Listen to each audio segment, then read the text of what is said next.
Мейірімін төгіп саған да, мүмкіндік берді Алла.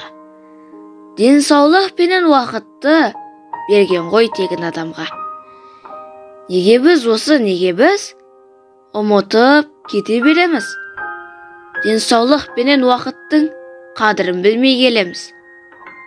Оңнан туып тұрсайым, уақытты дұрыс жұмсайын, десе уақыт берілген 24 сағат күн сайын.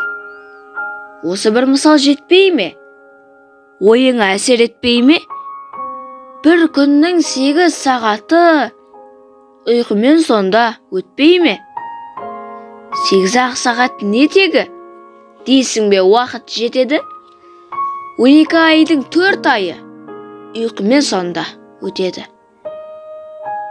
30 күн жүріп табатын 60 мың болса жалақың.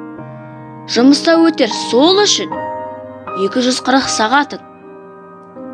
Уақытың, ақшаң, табысың, жұмсалар бәрі тән үшін. Ішесің, жейсің, кетеді, барлығы қарын қам үшін. Барлығы қарын қам үшін. Не істедің сонда жан үшін? Жаныңа бір сәт уақыт бөл, бойыңа иман дарсын. Несіне жанды қинаймыз, дүние байлық жинаймыз. Бізге өмір берген Аллаға бір сағат уақыт қимаймыз.